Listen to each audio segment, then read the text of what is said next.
30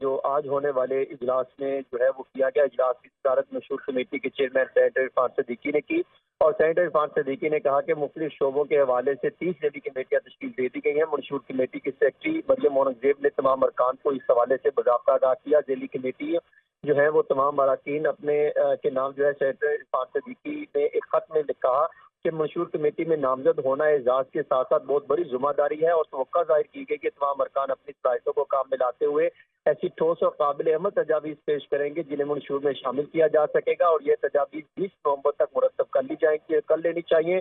انہوں نے تجاویز بھی مرتب کر لینی چاہیے. حسن اپڈیٹ کر رہے تھے, آپ کا بہت شکریہ. مسلم لیگ نون کے رہنما رانا ثناء اللہ کا کہنا ہے کہ صاف شفاف الیکشن سے عوام کا مینڈیٹ حاصل کریں گے. کیا نون لیگ کو لیول پلینگ فیلڈ نہیں ملنی چاہیے؟ جیلوں کی صوبتیں چھین لیں. اس وقت ہمیں کون سی سہولت کاری حاصل تھی؟ مہنگائی, دہشت گردی اور لوڈ شیڈنگ سے بڑا چیلنج نہیں. ہم فیئر اور اپنا فری الیکشن کے نتیجے میں جو ہے عوام کا مینڈیٹ جو ہے وہ حاصل کریں گے اور انشاءاللہ تعالی کامیاب ہو کے نہ صرف پنجاب بلکہ وفاق میں بھی گورنمنٹ بنائیں گے. ہر مرتبہ جو ہے وہ مسلم لیگ نون کو لیول پلینگ فیلڈ نہیں ملنی چاہیے.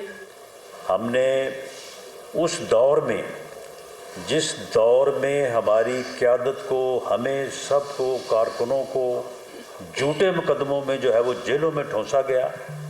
جیلوں میں ہمارے اوپر جو ہے وہ دوائیاں کھانے بند کیے گئے, وہاں پہ اذیت کا ماحول پیدا کیا گیا. اس وقت کون سی سہولت کاری تھی؟ پچھلے 5 سال کی ناکام پالیسیوں کے آج تک نہ دہشت گردی وہاں پہنچی ہے جہاں ہم نے اس کو کنٹرول کر کے لے کے آئے تھے, جہاں سے کنٹرول کرنا شروع کیا تھا, اور نہ اللہ کے فضل سے جو ہے وہ لوڈ شیڈنگ. عوامی مسلم لیگ کے سربراہ شیخ رشید احمد کا کہنا ہے کہ میری 73 سال عمر اور 86 کیسز ہیں. 20ویں ضمانت منظور ہوئی ہے. میرے پاس تو اتنے ضمانتی بھی نہیں ہیں. عدلیہ اور اداروں کے ساتھ کبھی نہیں بگڑی ہے. کل جج صاحب نے بھی کہا تھا کہ شاید آپ کو چلہ مہنگا پڑ گیا ہے. تھانہ کوسار میں آج میری 20ویں بیل ہوئی ہے. 13 پنڈی سے ہوئی, 7 پہلے, اور آج یہ 19, 20 اور منڈے کو پتہ لگے گا, کیونکہ ایسے لگتا ہے واقعی جو کل جج صاحب نے کہا کہ چلہ بھاری پڑ گیا ہے. سنا ہے کہ 66 کیسز اور ہیں. میرے پاس تو اتنے ضمانتی نہیں. 73 سال میری عمر ہے اور 86 کیسز. میری عدلیہ کے ساتھ ساتھ اداروں سے بھی کبھی نہیں بگڑی. پتہ نہیں کیا ہو گیا, ہمارے اداروں کے ساتھ اتنے اچھے تعلقات تھے کہ نظر لگ گئی. تو دوسری جانب امیر جماعت اسلامی کراچی حافظ نعیف الرحمان کا کہنا ہے کہ مہنگائی اور ملکی معیشت بڑا مسئلہ ہے. معاشرے میں خرابی کا سبب بے روزگاری بھی ہے. ہماری حکومت آئی تو آئی ٹی سیکٹر کو فروغ دیں گے. کراچی کے نوجوانوں کی صلاحیتوں کو ضائع نہیں ہونے دیں گے. اس وقت جو ہمارے ملک کی صورتحال ہے اس میں معیشت ایک بہت بڑا سوال ہوتا ہے, اور مہنگائی ہے, بے روزگاری ہے. تو یہ جو معاشرے میں اتنی خرابیاں پیدا ہوتی ہیں اس کا ایک سبب یہ بھی ہوتا ہے کہ نہ روزگار, نہ تعلیم, نہ صحت کے مواقع. آئی ٹی ایجوکیشن اتنی مہنگی ہے کہ اگر آپ ڈگری پروگرام میں آئی ٹی کے جاتے ہیں تو وہ کم سے کم اگر سرکار میں بھی اس کے پیسے ہیں تو وہ آپ کو پر سیمسٹر 1 لاکھ روپے ہیں, ورنہ 4-4, 5-5 لاکھ روپے میں لوگ ڈگری پروگرام میں جا رہے ہیں. تو ہم نے یہ پروگرام اس لیے بنایا کہ یہ اس وقت کا تقاضا بھی ہے کہ ہم آئی ٹی اسکلز کو اور آئی ٹی کی جو ایجوکیشن ہے اس کو اپنے طلبہ و طالبات میں بڑھائیں, پھیلائیں.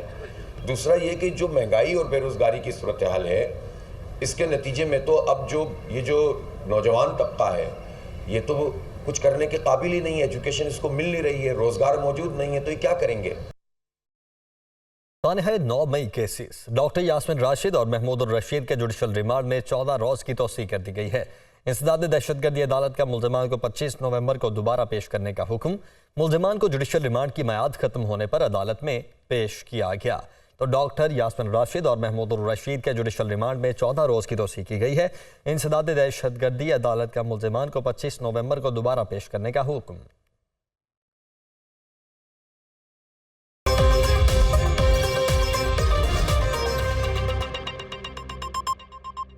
پاکستان اسٹاک ایکسچینج میں ریکارڈ بننے کا سلسلہ گزشتہ کاروباری ہفتے بھی جاری رہا. 100 انڈیکس تاریخ میں پہلی بار 55,000 پوائنٹس کی سطح عبور کر گیا.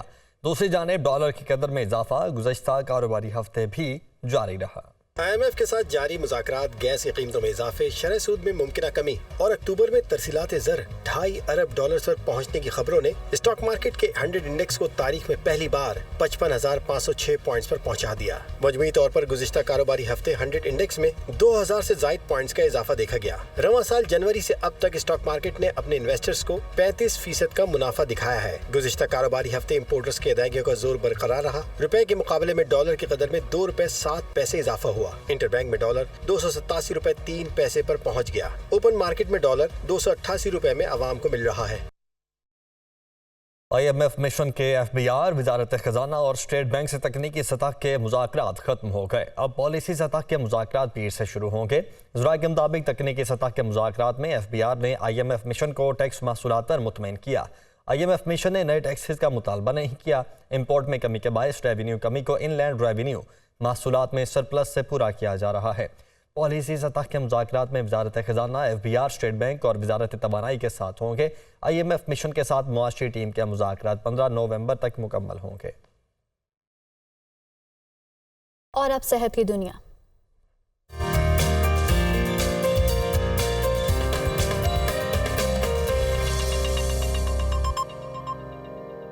کانگو وائرس سے متاثرہ مریض کراچی کے ہاسپٹل میں زیر علاج ہیں۔ بلوچستان سے آئے 16 مریضوں میں سے 2 مریض انتقال کر گئے ہیں۔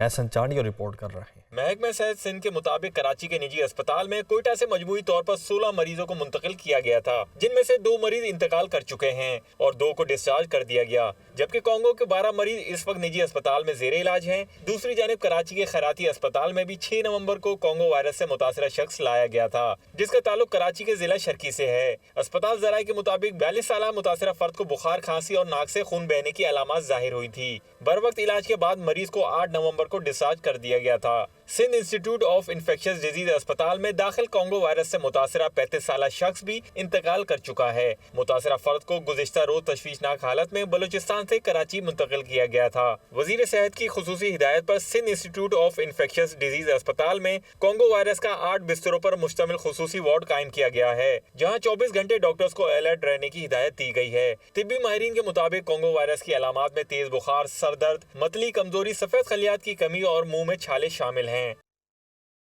پاک فوج نے پشاور کے تاریخی بازار صدر کو یورپین طرز پر تیار کر دیا ہے۔ سڑکیں کشادہ کر دی گئی ہیں، ڈیجیٹل ٹریفک سسٹم اور کلاک ٹاور، ڈیجیٹل اسکرینیں اور CCTV کیمرے بھی نصب کر دیے گئے ہیں۔ ریسٹ رومز اور پارکنگ ایریاز بھی تعمیر کر دیے گئے ہیں۔ مزید پشاور سے عامر جمیل کی یہ رپورٹ دیکھیے۔ پاک فوج نے پشاور صدر بالخصوص کینٹ کو قلیل مدت میں کشادہ اور خوبصورت بنا دیا۔ تاریخی اہمیت کے حامل صدر بازار کو یورپین ڈیزائن کے تحت اپ گریڈ کر دیا گیا۔ Corps commander Peshawar lieutenant general Hasan Azhar Hayat نے افتتاح کیا۔ پشاور صدر کو جدید طرز پر بنانے اور تزئین و آرائش کے منصوبے کا آغاز رواں سال جولائی میں کیا گیا۔ منصوبے پر مجموعی طور پر 60 کروڑ روپے لاگت آئی، جس کے تحت بجلی کی تاروں کو زیر زمین کیا گیا، پارک بنائے گئے، CCTV کیمرے، فٹ پاتھ اور سڑکوں کی بحالی کی گئی، clock tower, digital traffic signal بھی لگائے گئے ہیں۔ شہریوں نے بھی پاک فوج کے اقدام کو خوب سراہا۔ بہت خوبصورت، بہت اچھا ہے، صاف ماحول ہو، آلودگی نہ ہو، اچھا ماحول میں انسان گزرتا ہے تو اچھا لگتا ہے، آب و ہوا اچھی ہوتی ہے، امپریشن اچھا جاتا ہے۔ اور ہم لوگوں کو بھی چاہیے کہ ان چیزوں کا خیال رکھیں، صفائی ستھرائی کا، اس کے مینٹیننس کا، ماحول کا۔ اچھا اقدام ہے اور ایسے کام ہونے چاہیے باقی بھی ایریاز میں، اور اس سے یہ ہے کہ ایک تو ٹریفک کا فلو جو ہے وہ بھی بہتر ہو جائے گا، جو پہلے مسئلہ ہوا کرتا تھا۔ پاک فوج کی جانب سے نہ صرف پشاور بلکہ صوبے کے دیگر اضلاع بالخصوص قبائلی اضلاع میں بھی تعمیر و ترقی کا سفر تیزی سے جاری ہے۔ ایک اہم خبر شامل کریں گے۔ شہباز شریف سے سابق ارکان قومی و صوبائی اسمبلی کی ملاقات ہوئی ہے۔ 5 سابق ارکان قومی و صوبائی اسمبلی کا مسلم لیگ نون میں شمولیت کا اعلان۔ Hasan Azhar deputy bureau chief Lahore ہمارے ساتھ موجود ہیں۔ حسن، کیا ڈیٹیلز ہیں؟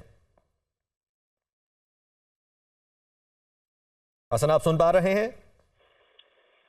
جی بالکل، سابق اراکین قومی اسمبلی نے سابق وزیر اعظم اور مسلم لیگ نون کے صدر میاں محمد شہباز شریف سے ملاقات کی، جس میں 5 سابق اراکین قومی اسمبلی نے مسلم لیگ نون میں باقاعدہ شمولیت کا اعلان کیا ہے۔ سابق MNA سردار منصب ڈوگر، فاروق رضا مانیکا اور جنگ سے گدی نشین نظام الدین سیالوی مسلم لیگ نون میں شامل ہو گئے اور سابق ایم پی آصف عباس اور میاں ماجد نواز کا بھی مسلم لیگ نون میں شمولیت کا اعلان کیا گیا ہے۔ اور ملاقات کے بعد شہباز شریف نے کہا کہ مسلم لیگ نون میں شمولیت پر خوش آمدید کہتے ہیں اور آپ کے فیصلے کا خیر مقدم کرتا ہوں۔ انہوں نے کہا کہ آپ کے آنے سے مسلم لیگ نون کی عوامی خدمت کا سفر مزید تیز ہوگا۔